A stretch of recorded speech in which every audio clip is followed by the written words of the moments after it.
wait, is Instagram, I got to make sure Instagram is working. Facebook, Lord have mercy. Okay, let me see. Instagram is not working. Let me try it again. It's always the Instagram. I should just stick with the Facebook people because you guys always get it right over here. All right, let me try this again on Instagram and see if we can get it going. You're live now. All right. Hey, Instagram, there you are. We had a little bit of trouble getting you in, but it is Monday, guys. It is another Monday in quarantine. Welcome to Better Together. This week, ladies, this is for all the ladies out there. We figured with Mother's Day coming up on Sunday that we celebrate all of the amazing women, whether you are a mom-to-be, whether you are an aunt, whether you are a friend, whether you are a godmother or a foster mom or whatever it may be. We wanted to kind of continue the conversation that we started a couple weeks ago. If you were not with us then, we talked about our postpartum journeys. And so we kind of wanted to continue that. And that's what we're going to do tonight. But I'm going to let you guys go ahead, hop on in here. Tonight, I'm going to be joined by my amazing friend, Sarah Plum. And so we cannot wait to get the conversation started. But let me know in the comments, how has your Monday been? How did your weekend go? Are you guys hanging in there? I feel like, oh my goodness, this is just, it's like the days are, it's almost like having an infant again. The days are so long, but then by Friday, I'm like, how the heck are we here? So glad you guys are joining us tonight. And for those of you just coming in, had a little bit of trouble with Instagram, but I think we're up and working now. This week, we are going to be talking all things women. So women for women, talking about women who empower women. And because ladies, listen. The work that we do, regardless of what type of work it is never easy and it is extremely exhausting. So we are going to be real, we are going to be raw, and we are going to talk all things woman related this week. And I'm so excited for it, so here for it. So tonight we're actually going to start with a big topic of guilt. I think that is one of the biggest things that as women we have a difficult time with, whatever type of guilt it is, whether it's mom guilt, teacher guilt, friend guilt, wife guilt, you name self guilt. I feel like we struggle with guilt on the daily. And so that is what we're going to talk about tonight. And as I mentioned, Sarah Plum is about to hop in here in just a second. But like I said, it's kind of a continuation for those of you just coming in. A couple weeks ago, we talked about postpartum journey. And so we're going to follow up. A lot of you reached out and said, that you had similar stories. I loved reading all of your messages and reminding myself that we truly are in this together and that so many people have, different experiences, but very similar stories. And I just think there's so much power in learning from one another and getting things out on the table and realizing that these things are normal and they are okay to talk about and they make you human. And as my good friend Chris once told me, which I think he was in here, he's probably just popping in and popping out, but he said, you are not perfect, you are human. And I think that is so powerful as we begin to have these discussions, just to realize that these are things that every single woman faces. But again, it's things that a lot of us don't talk about in public because it might make us come off as weak. And so we started that with that postpartum journey and the struggle a lot of times with postpartum depression. And so I want to continue that now. Just as my journey continues as a mom, I have been able to learn from so many amazing people. And so that's what this week is going to be about. But again, it's not just mom focused. It's focusing on all of the women who are serving and impacting children, because we know that when you sign up to be a servant leader of any type, that you sign up for a lot of sacrifice, and that comes with its fair share of ups and downs. And so this week we just wanted to share those ups and downs in hopes that it will be similar to your ups and downs. And again, just getting us all together to recognize that we are truly, if we support one another and uplift one another, we are truly all better together. So I'm going to go ahead and bring my good friend Sarah in here, and we are going to get this conversation started. She has been just such an amazing friend to both myself and to Wade, and I am constantly seeking out her advice as a mom, as a friend, as a mentor, and so I know she's going to be able to bless you so much tonight. And so let me see if I can get her. She was actually lighting a candle just a second ago, so she's like getting the whole situation set up. She is literally ready for this. So let me see if I can get her. There she is on Facebook. Now I see her on Instagram. Hi, Yay! Friend. It worked. Okay, I was like stressing a little bit, but we're good. We're here. Did you get your candle situation all? What candle is it that you are burning for us tonight? So we can just imagine that we're there. cactus blossom. It's literally the best Bath and Body Works scent that there is. And so when I'm stressed or anything, I like to that's your go-to. light my candle. It's my go-to. It's my go-to. I love it. Well, Sarah, I kind of was briefing them on just some things that you and I have talked about so much in the past year in my journey of becoming a mom. But honestly, these things are things that, my journey to becoming a better friend, to becoming a better leader, to becoming a better wife, there's so many roles that women play every single day. And I think, honestly, we sometimes don't even give ourselves enough credit for the amount of roles that we assume and how we do that without, this big overarching concept of guilt, whatever type of guilt it is, teacher guilt, mom guilt, friend guilt, all the types of guilt. And so I just wanted to bring you on because you have been such a great sounding board for me through this and for me with kind of making sure that I'm staying focused on what my purpose is, but also making sure that I am being aware of those times when I am putting so much pressure on myself and how we kind of navigate that. So first of all, just tell everybody a little bit about your journey and a little bit more about you and maybe some guilt that you have faced. All right. Well, oh boy, I didn't pack the tissues, so. I need to find mine. I can find mine too. Don't worry. So I didn't pack the tissues, so I don't know how much deepness we're gonna get with this because I tend to just let the waterworks flow on this subject. Hey, guys, let it go, girl. We are all women. We are about that life in this chat right now.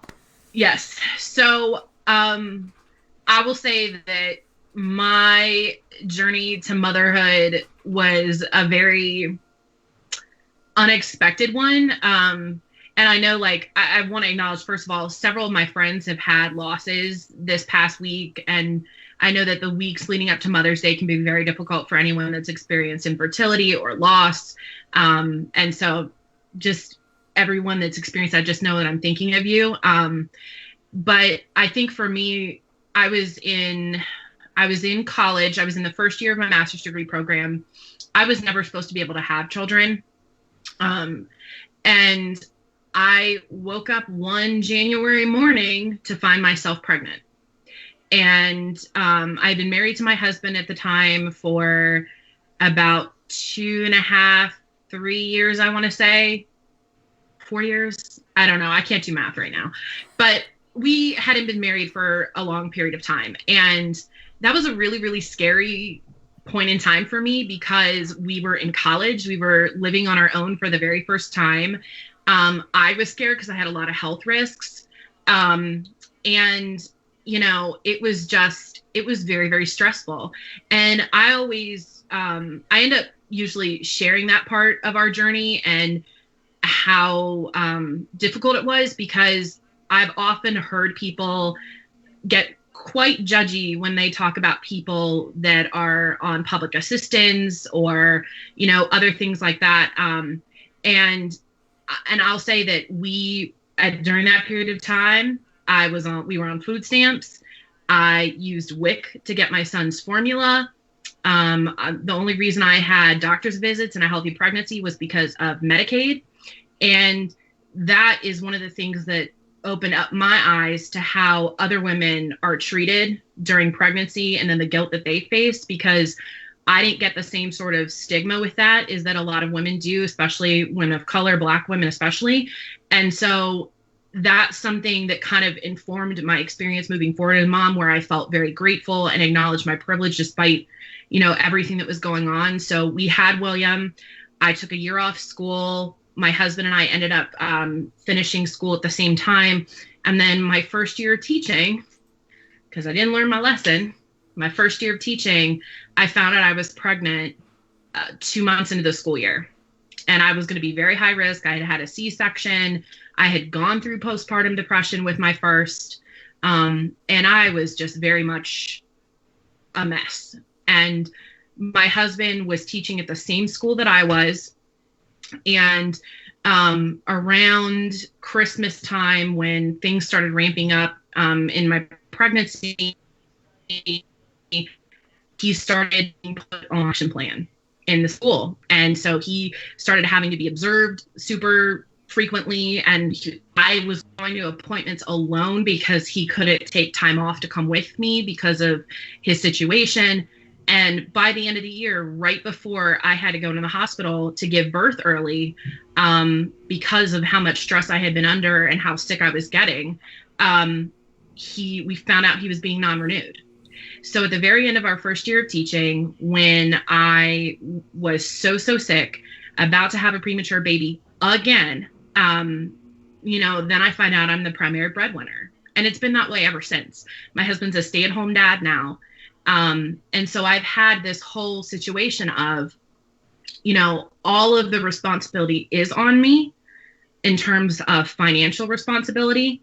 And so having that be the case while also navigating having a second child, and by the way, both my boys have special needs.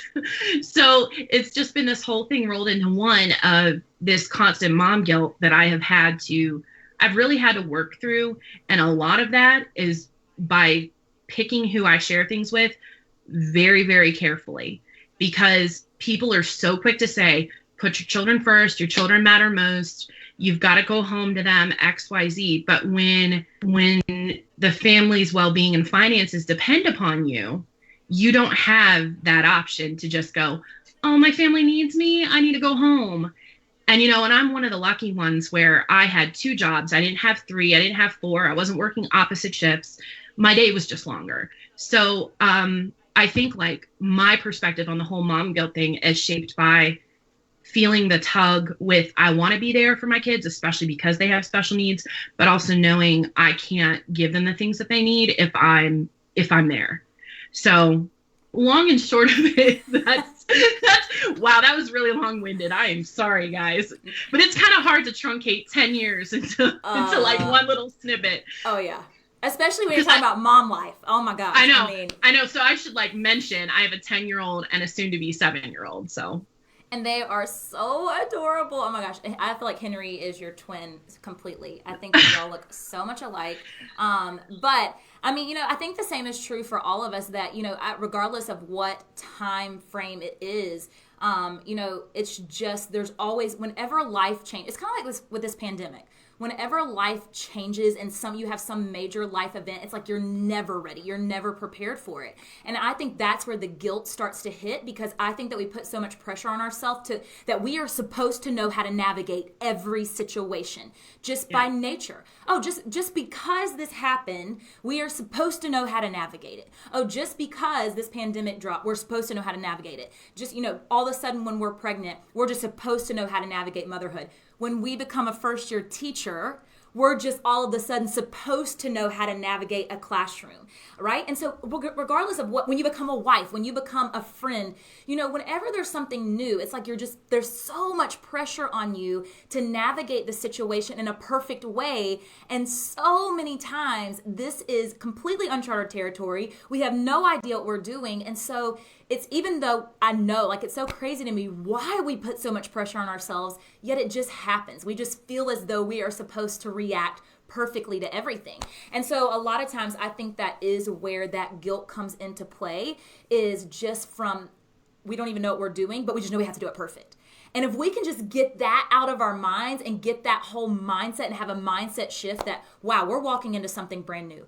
I've never done this before, but I'm going to do the very best that I can with what I have and take the pressure off of us. I feel like that's the lead to a lot of postpartum depression. I know there's hormones. Trust me, girl. I know for a fact. But I feel like so much of that, the feelings and the emotions are intensified because of that idea of perfection. So then, the question that I get a lot, and I would love to hear your take on this, is being a teacher. Being a teacher, I feel like as a job, and not even, most of us don't even look at it as a job, but ultimately it's being a servant leader, right? And you and I talk a lot about this concept of servant leadership. And so we become a teacher, and that is a service, right? It is a service where we are serving our students every single day. Well, any job that you go into that you're serving others, woo, serve and sacrifice. I've been talking about this a lot lately, how service and sacrifice go hand in hand.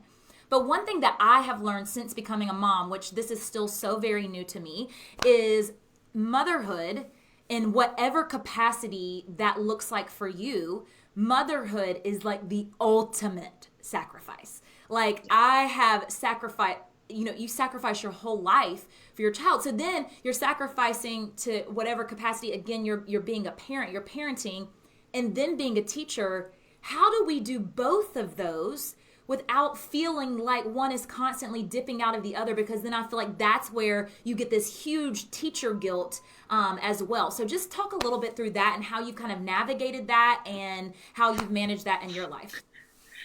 So it's interesting you asked that, because I don't know that after 8 years of teaching I'm even there.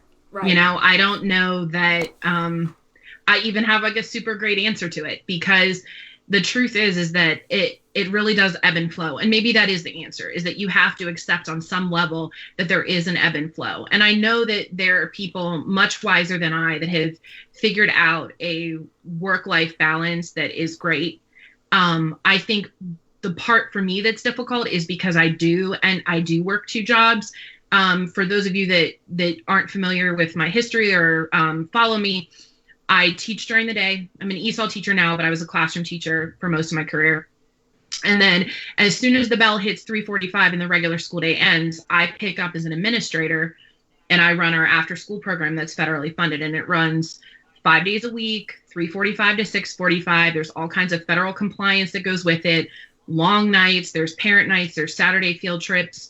So one of the things that I've personally done is I've tried to bring my family and my children into my school community as much as possible. And the reason is twofold. One, it allows me to see my kids when I might still have to be working. 2, it allows my children to see that when I am not with them, there is good reason. That I'm a part of a community, that I have made a commitment to a community, and that community is a part of my heart. And they have grown very, very close with a lot of the families in my communities because they go on our field trips. So I have these sweet little pictures of my boys from 5 years ago when our after school program first started. And some of those same families have younger children now, and they're still coming and going to these field trips. And I have pictures of them growing up together. And so that has eased some of it for me to have that overlap where my sons see where I am when I'm not at home. And I find ways to see them even when I'm working. And I know for some parents, some guardians, some aunts, uncles, that means having the child go to your school, go to your after school program. It's incorporating, service learning at school or something that you can do. For me, that's what's worked. I know a lot of other people leave at contract time because they're able to, they get right home, they have a routine. And if that works, by all means, do it. That's just never worked for me. And it especially doesn't work because I have that second job. Right. So, I can't leave. And there have been some very, very, very, very difficult times where I have worked for 3 weeks straight, where I've had to work both Saturdays and Sundays, and where I haven't had a single day off in 3 or 4 weeks, maybe 5. And I might go an entire week, Monday through Friday, not being home before bedtime with my kids. And so I literally don't see my children for 5 days straight. And I'm lucky because I'm coming home to a home where I have my basic needs met and things like that. And so many people are not in that situation, and they're working 2 and 3 times harder than I am. So I'm very aware that I have a great deal of privilege in that.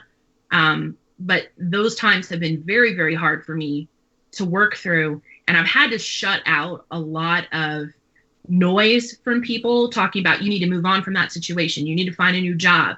You need to do X, Y, Z. Ultimately, my husband and I are the only ones in the situation we're in, right? And we're the only people that get to have a say. And as difficult as those moments are, they are fleeting, right? And I can lean on people. I can call somebody, cry in my car for 40 minutes, and then go in the house and be okay. And sometimes that's what it takes, because life is not perfect. Life is messy as all get out. And sometimes you just have to flows. a magic response to how you can get it to work, because I think it's so situation dependent. Yeah. You know, there's single moms, there's grandmothers parenting, there's, you know, a whole village of people that surround a child. So I think every situation is so different. You just really have to be flexible, go with that ebb and flow, and know that things do turn out sometimes to be a season in your life. Not always. Sometimes this is a sustained thing that is so difficult to get through, but sometimes it is just a season in your life, and sometimes it does ebb and flow. And I think where you can acknowledge that and move through it, it's the best possible scenario. Oh, I agree with that so much. And I mean, I'm like listening to you, what you're saying about seasons in your life. And I'm like, you know, my seasons are very like short. I feel like they're constantly like right when you feel like you get it all together, then like life obviously throws you this big curveball and it's like, what the heck? I just got this all together. You know, one thing that I've noticed for me in my life, and I love what you were talking about with taking your boys and making sure they're involved in your classroom and you're seeing this as part of your life together versus just no, this is my family and this is my classroom and they have to be completely separate. And I think there's so many things to be said that kids, you know, kids need to be exposed to that type of thing. They need to see, you know, that type of thing in their life as they're growing up to gain respect for all types of professions and jobs and the amount of hours that parents are pouring into their work to take care of their families. So I think that is such a beautiful thing. But one thing that I have noticed so much, and I don't know if you notice this too, I feel like this is maybe everybody on here will notice it. They can let us know.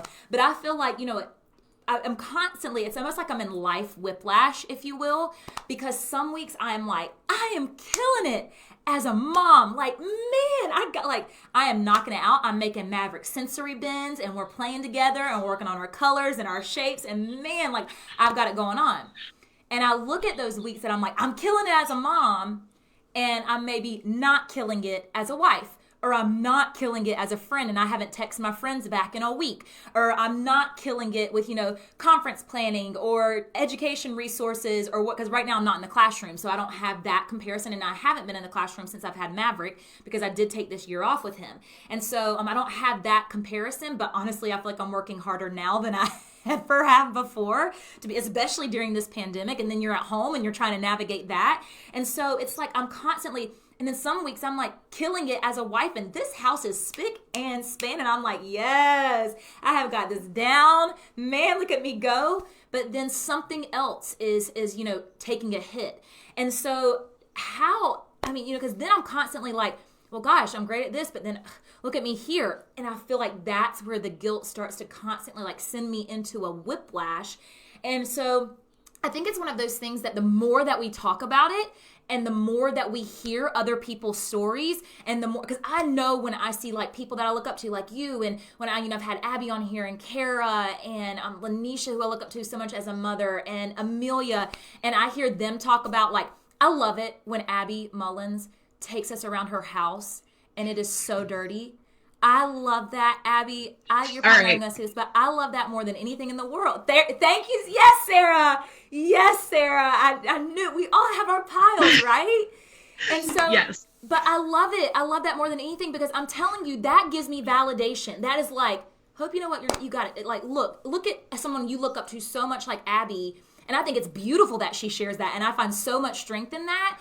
And that's why I feel like, you know, that's why this week I wanted to focus on this so much, because the more stories that we hear, the more people that we recognize, I think the more that it becomes accepted. And when you can accept something, you can constantly grow, but it takes so much pressure off of you. Do you find that is true? Do you feel like you're constantly like good at something, but terrible at something else? Like I do. And, you know, and I'm lucky in that I have a support system in my husband. My husband, being a stay-at-home dad, he does the things that I just do not have the time. And then when I get home, when I might have the time, I just don't have the spoons to do because I'm working so many hours and so stressed out. And he's also very in tune with, and for those of you that know me, you already know that like I have a mental illness. And so I have to work through that too. So he's also very aware that some days more than others, I have the capacity to help and support in the ways that he needs me to. And sometimes I don't. And I'll be honest in that if you looked at my daily life, you would probably see me parenting less than he does in terms of like direct parenting with my boys. But everyone serves their own purpose, and you truly can't be all things to all people at all times. And you certainly can't do it if you're trying to take care of yourself. So I'll just offer a little anecdote in the terms of, we are afraid to let people see our mess sometimes. I would say for the first, I don't know, 4 or 5 years I was on Instagram, I had those great pictures of like, oh, look at my boys, aren't they cute? They're hanging out together, how sweet. But I never acknowledged what my home was like or my house was like when I wasn't just taking a little snapshot. And there was a period of time where William, and I think he was about, I want to say like 4. He was about 4 or 5. And there was a period of time where William was so violent that we had like an escape plan for Henry, where when Henry knew that William was starting to kind of spiral, Henry would run up the stairs to my parents' room, bang on the door, and then shut it behind him and lock it. And the amount of shame I felt from that, like I felt like I had truly failed as a mother, despite knowing that, William has autism and his neurological setup was just waiting for that to happen. And for the longest time, I tried to hide it. I mean, I would literally have I would come into work and I would have like bite marks on my arms. I'd have a bruise. I have a permanent cataract until they decide to operate when I'm older from the whole situation. And it wasn't until we had tried to take a vacation to Atlanta, of all places, actually.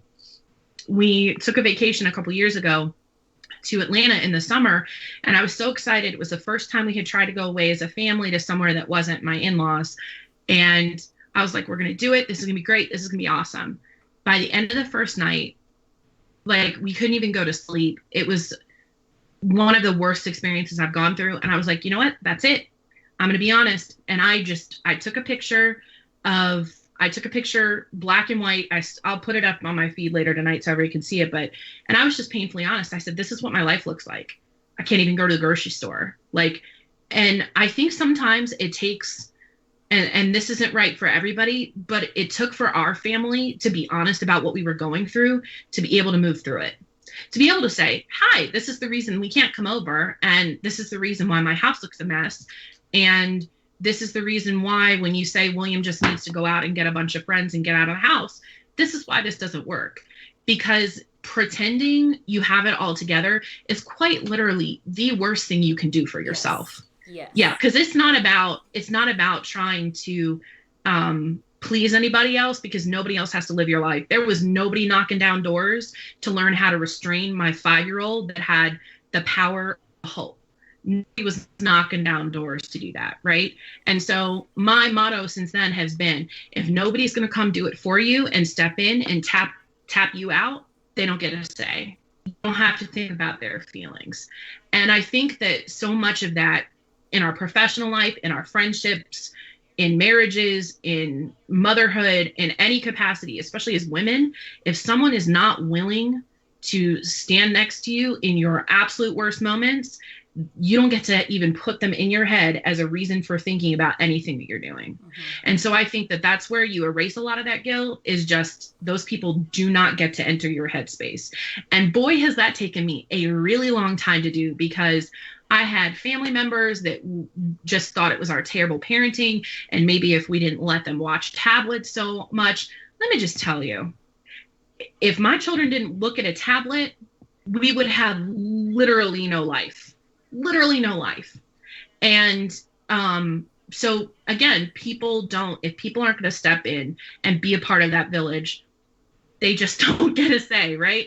And sometimes that's ourselves. Sometimes we have to say to ourselves, sorry, you don't get a say, in guilting yourself right now, and just block it out, because we all do it on a tiny level. My story's bigger about, my son's special needs, but it's true about me going and working on report cards till 3 a.m. Why? No one is going to lose sleep if they're 3 hours late. It's not worth your peace. So I think we have to stop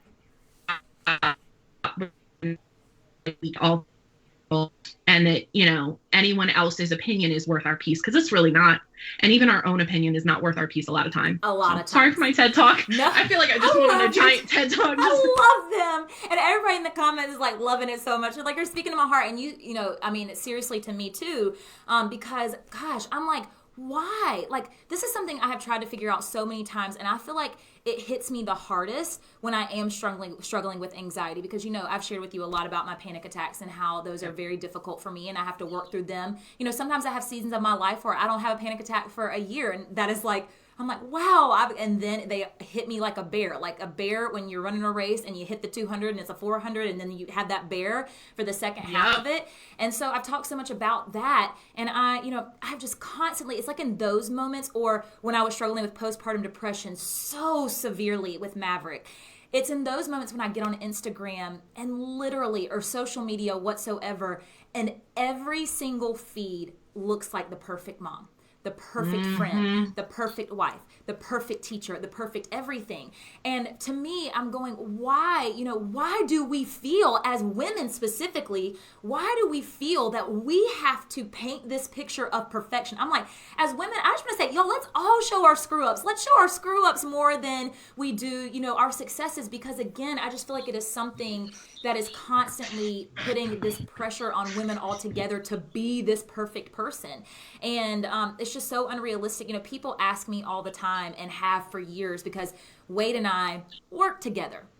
And we've taught together for as long as I can remember, at the same school, and oftentimes in the room next door. We ride to school together. We're now parenting together. We run a business together. And people say, oh my gosh, power couple. Oh man, if I had y'all's marriage, how do y'all have the perfect marriage?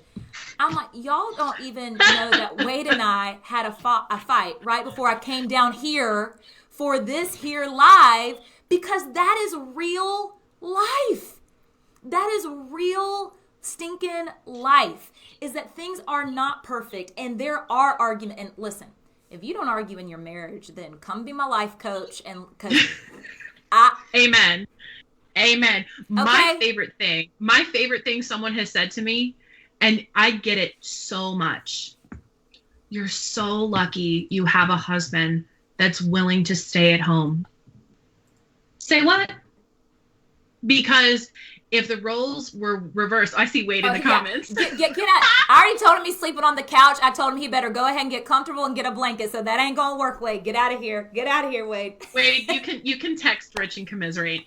But like when people tell me, like, you're so lucky you have a husband that's a stay-at-home dad, and I'm like, well, I am very lucky. My husband's a very wonderful person, but where's the acknowledgement that I'm literally working 2 jobs to keep our family afloat? Nowhere. And that's because we have set the bar so very low for men in our society that our bar is incredibly high. Right. That sometimes we can't even meet it, and the bar just keeps on moving.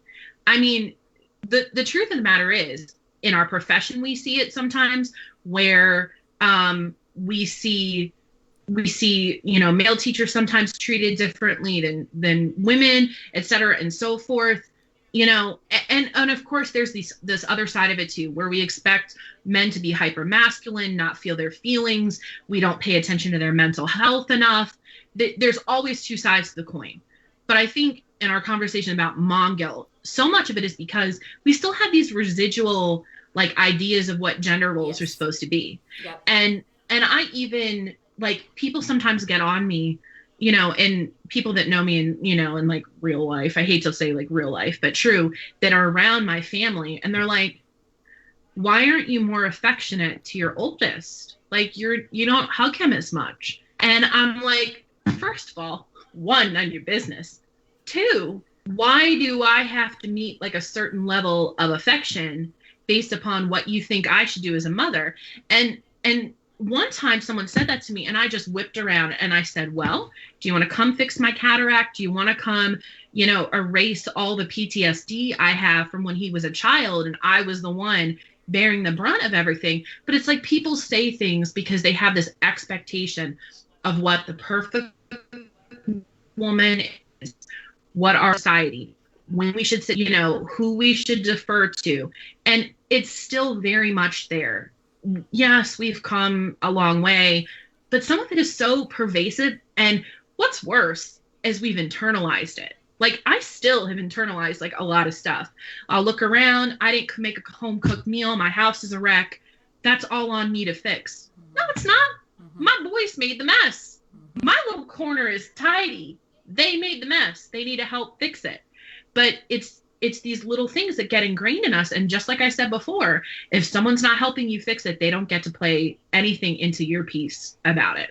That is going to be like the mantra of tonight. I think everybody needs to hear. I think that piece of advice right there is so incredibly powerful, is that you get to choose. I mean, you mentally get to choose that for yourself. And I think that gives so much power. I think that we do have to take the power where we can and recognize that we do have the power to eliminate a lot of this guilt. Now, we're always going to feel guilt. That's just human nature. That's just who we are as people. But I think that there are ways to eliminate a lot of it. And I think that paired with, find yourself. You have got, as a woman, you have got to find yourself someone that you can. I don't care. I tend to be very open about if Wade and I got in a fight. I don't care. I mean, I'm like, so we got in a fight. Everybody gets in a fight. Like, if you don't get in a fight and you're married, what in the world are you? You must never see each other, because come on. And so, we got in a fight, or I'm really, being a bad mom today, or I really thought this about Maverick, or I suffer with postpartum depression. I feel like because Sarah, my phone. It's let me know my phone had a low battery. What else is new? It's literally every live. But, so you've got to find yourself someone that you can be real with. If you don't feel like you're at a place that you can be real, just out, in the open and public to whomever is around you, find yourself somebody that you can be real to, because you have got to open up and get that off your chest and just tell them whatever it is that you are feeling and the emotions that you're feeling. I mean, the idea of having to walk around, it makes me sick to my stomach. The idea of having to walk around like I have the perfect marriage, or I am the perfect teacher, or I am the perfect mom. Just the idea of that makes me nauseous, because it's never going to happen. And so why would I even want to try to walk around with that character, with that character trait, all those character traits hanging over me? It's just, that's not normal. That's not okay. And so, and it's certainly not. And yet healthy. we still do. But we still do. We still do. That picture. I texted you that picture of me looking busted about an hour before we started this live. And here we are in makeup. And here we are in makeup.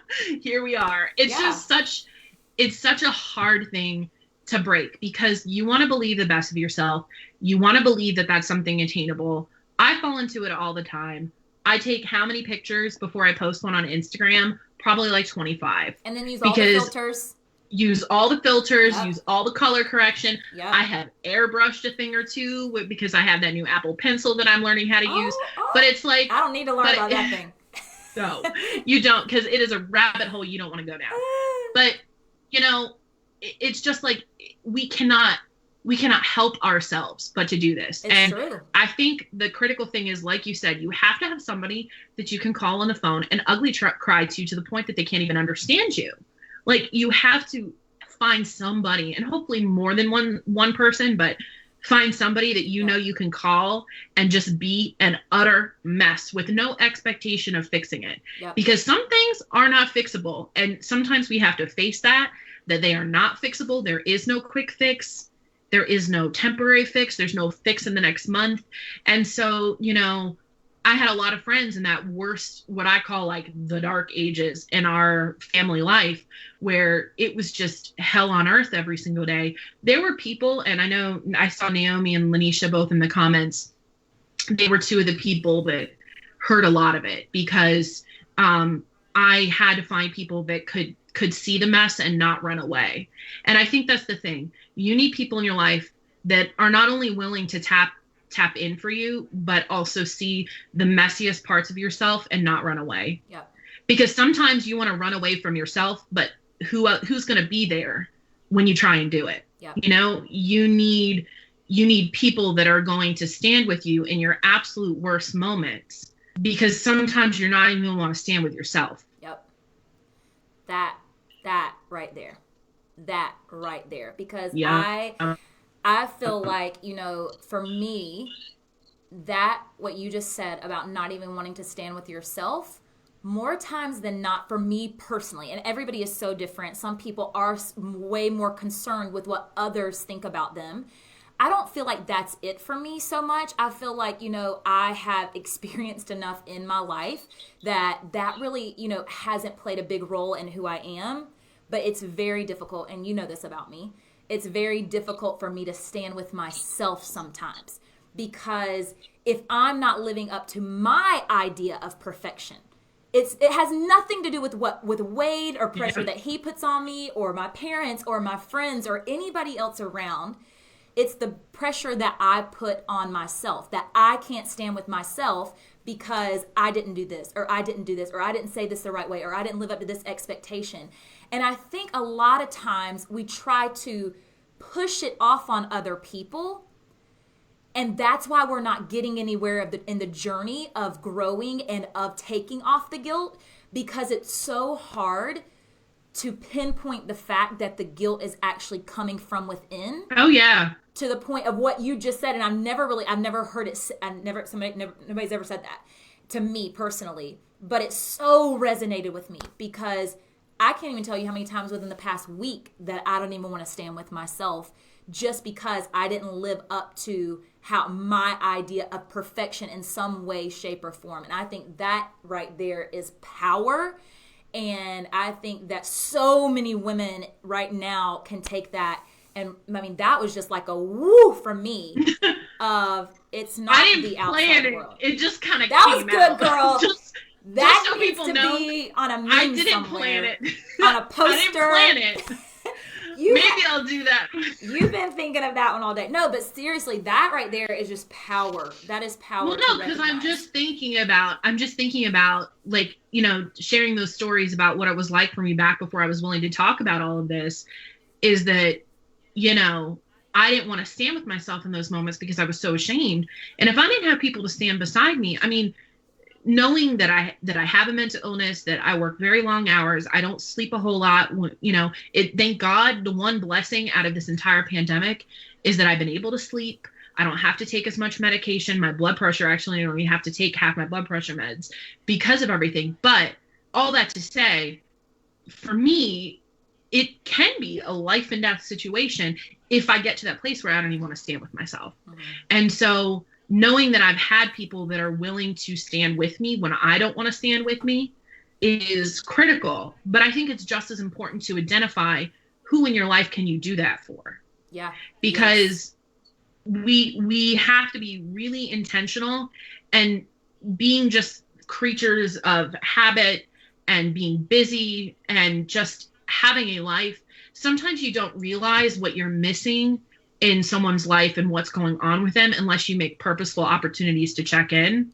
And I hope Wade doesn't care that I tell this story, but when I was absent from Instagram, like for a good 3 months last year. And this is where like our friendship really like grew from. Nobody was checking on me. It was like a very, very bad period of time for me, those 3 months. And sure enough, every Monday morning, here came Wade King with a little message, just checking on me, making sure I was okay. And in so many ways, like he and you and Naomi and Lanisha and Tamara and all these other people in my life have stood with me at times when I didn't want to stand with myself, or even if I didn't even know it.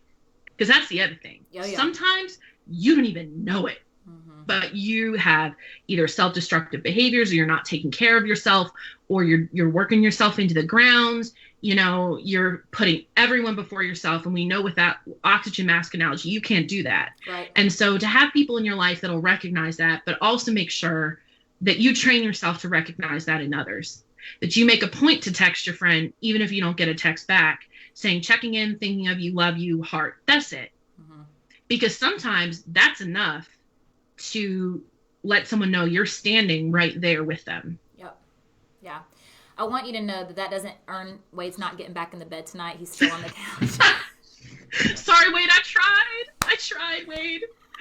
No, but I mean, it is. And Wade is so good about that. And he really is. I mean, he really is. That's one of his best qualities is he truly does just take concern and care for other people. And he notices those things, which I think is such a great quality. He still ain't getting in the bed, but it's still a great quality. I'm just saying it's something we can grow from and learn from Wade. That's all I'm saying. No, but what other, because obviously, we've talked a lot about self-awareness right now.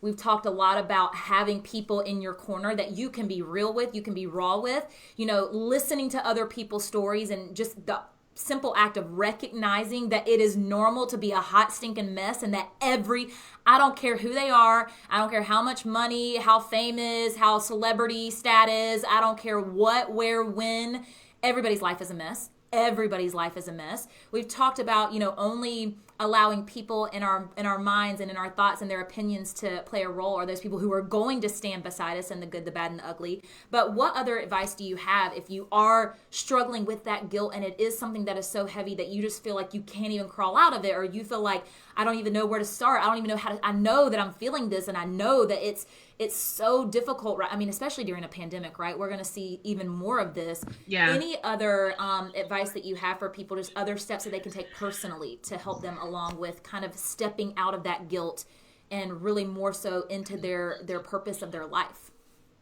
So, May is also Mental Health Awareness Month. So yes. I have to put in a plug for talking to your doctor and talking to a lot of teachers through their insurance have what's called the Employee Assistance Program, where you can call anonymously or without your employer knowing, and they can hook you up with a counselor. A lot of them will even pay for like the first 5 visits when things were at their absolute worst with my boys and what was going on. I called, and not only did they help set me up with therapy for myself to get through that time, they set it up for my son, my husband. They found a pediatrician that was willing to help us get a diagnosis and help us get medication for him. So take advantage of that. I know that's really difficult because a lot of times when you're in a position to need that, you're not in a position to do it. Mm-hmm. And so that's where it's tricky, because if you don't have those people that are going to recognize that in you and say it, you have to somehow get that strength to do it yourself, or reach out to someone and just those 3 little words, I need help. They're the hardest things to type. Yep. They're the hardest things to say. Yep. But it's critical, and my DMs are open. I will check my messages after this. If anyone needs some help, message me and I can connect you or tell you what I did to go through it. I'll say this: if you take medication regularly, you need to be setting something on your phone, because a number of times throughout this that I have missed my medication because the day has gotten away from me. I don't know what day it is. I don't know if I've taken them yet, etc. Someone checked on me when my dad was in the hospital this past week and said, this is the app I use for my medication. You need to be using it because you're probably forgetting doses.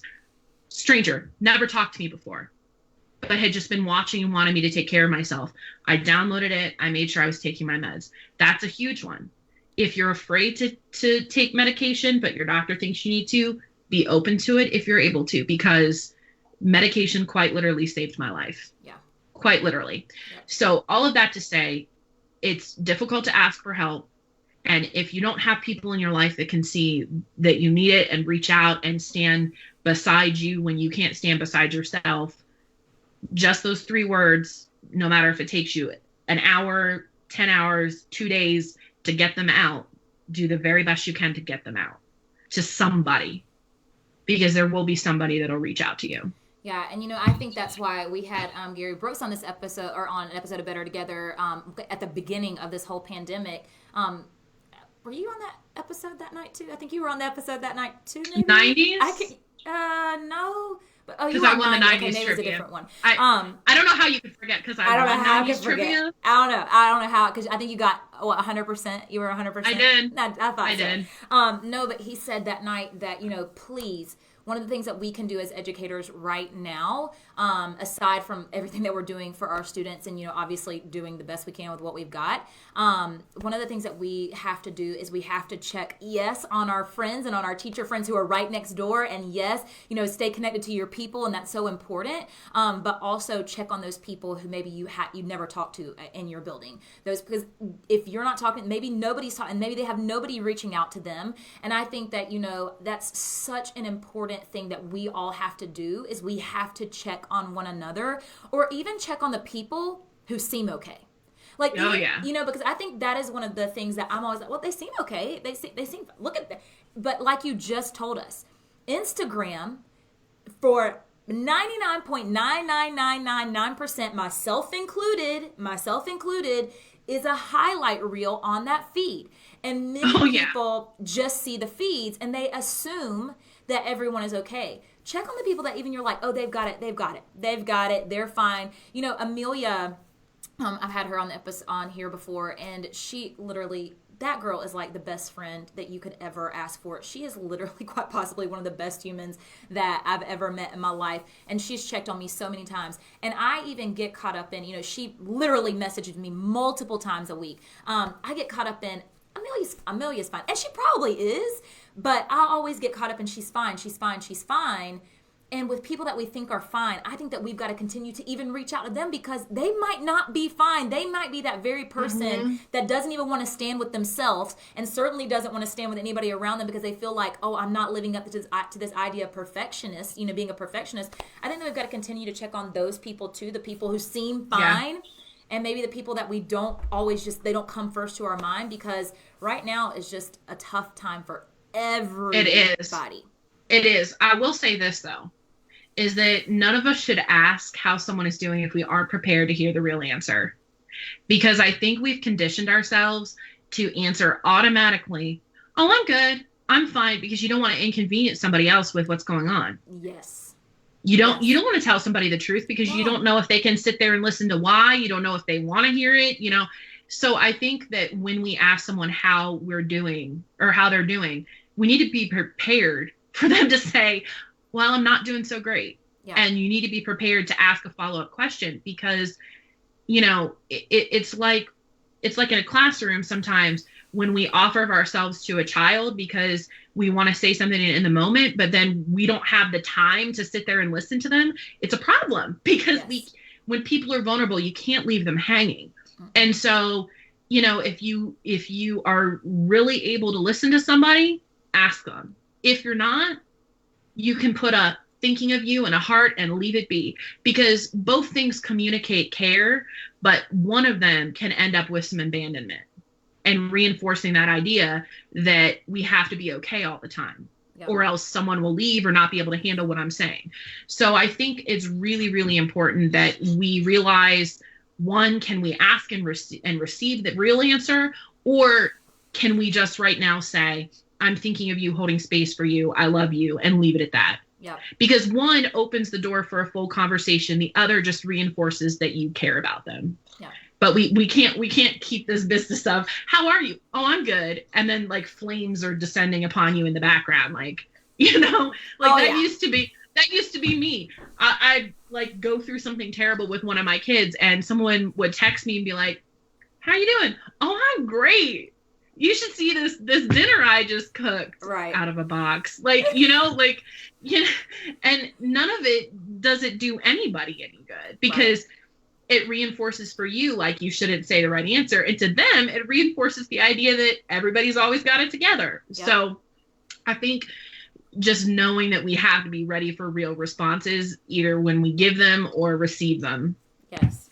Sarah, this is why I tell you that you need to be a coach all the time. Stop. Because no, seriously, just such valuable information and so much truth to what you're saying that can make us better to have a self-awareness for ourselves, but also to be better for other people. And that's what that's really what the focus of these episodes have been during this pandemic specifically, is learning, hearing stories, hearing from other people, trying to understand everyone better, trying to understand how we can be there for ourselves and how we can be there for one another. And that's why we titled this whole, all these pandemic episodes Better Together, because that is just, that's truth.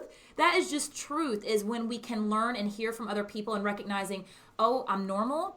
Or, oh, that's me and I need to step out and I need to ask for help and I need to say something, whatever it may be. I just feel like stories from other people are so incredibly powerful. And so thank you so much. I love that you are always so open and willing to share. And that's not easy. I don't care how many times you've done it. And I know that this is something that you have made a habit of your life. Yes. But it's not easy anytime, is it? It's never easy to share. No, it's really not, because sometimes I got myself together. This can be this great TED Talk. Yes.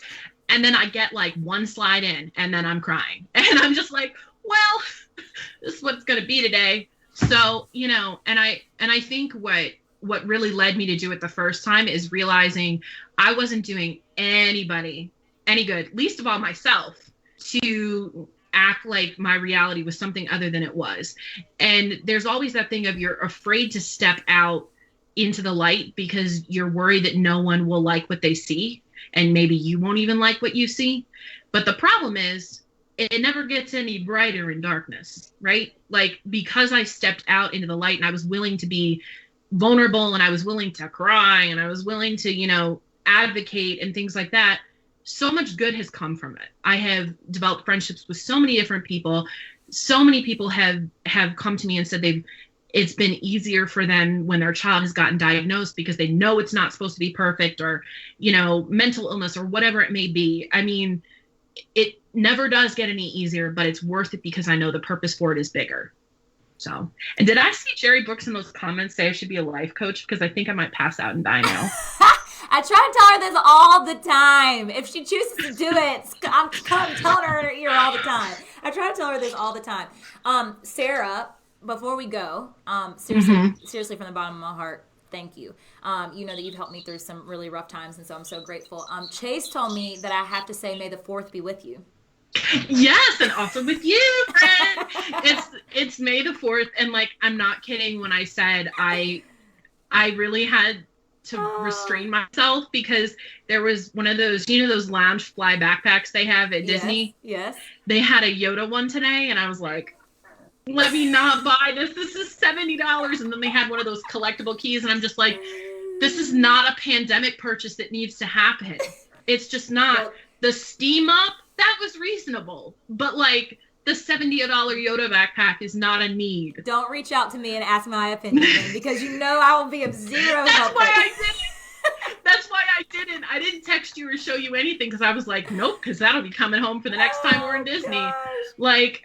But yeah, no, thank you for having me on. It's always nice to have friends that validate, that you are on the right track, what you're saying and doing and thinking, and both you and Wade have been such good friends to me, and especially this last week with my dad, and I just really appreciate it, friend. Well, we're so glad that he's home, and hopefully he's on the mend and doing better. And he is, and you know what? He came to the door, and my husband texted me that he shushed him away.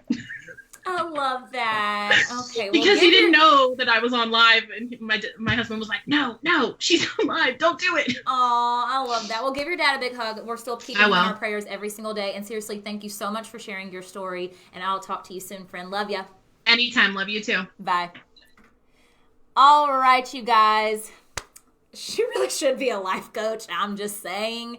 The wisdom and just her being willing to share. Golly bum, my eyes are watering. Maybe it's tears, who knows. But she's always so willing to share her stories, and just literally the power of being willing to share your story. And I've talked to y'all about this a lot, but a lot of people think, oh, I have to have a platform. Oh, I have to have this many followers. Oh, no. Just sharing your story could be the one thing that one individual needed to recognize, okay, I'm okay. Oh man, that's me, and I need to reach out for help, or I need to reach out to a friend. And so never, ever, ever, ever underestimate the power of your story. I know that I have said so many times, especially when I compare, my story to Wade's story, and many of you knew how he grew up. I'm always like, well, I don't really have a story. I don't really have anything to share. Everybody has stories, circumstances, scenarios, situations that can be so powerful in the life of another individual. So please, please, please never underestimate your story and what you can share and how that can have power with another human being, because I know that for me, hearing other people's stories of their messy life honestly makes me be able to cope and move through mine, because life is just messy. That's the bottom line. So that is why this week is titled Women for Women, because we're going to be talking about all things woman related. And so tonight was focusing on guilt and how we kind of cope with that, how we move past it. I don't think that we're ever going to conquer it. I think that is life. But Sarah gave us so much valuable wisdom and advice, and I just think that these are even things that I am working on to apply now. So on a Wednesday, join us again, because we are going to talk about establishing priorities as women. And then on Friday, we're going to talk about hacks, life hacks, and how we can make the most of the time that we have. Lord have mercy. But I'm so excited for this week to celebrate women and to celebrate all of you. And thank you so much to all of you who always send so much love. Y'all are so loved. You're so amazing. Keep doing what you do. And I will see you back here. I kicked Wade out for the rest of the week, guys. I'll see y'all back here on Wednesday night. Can't wait. 8 o'clock p.m. Eastern Standard Time. Until next time, have a beautiful Tuesday, everybody. Bye, guys.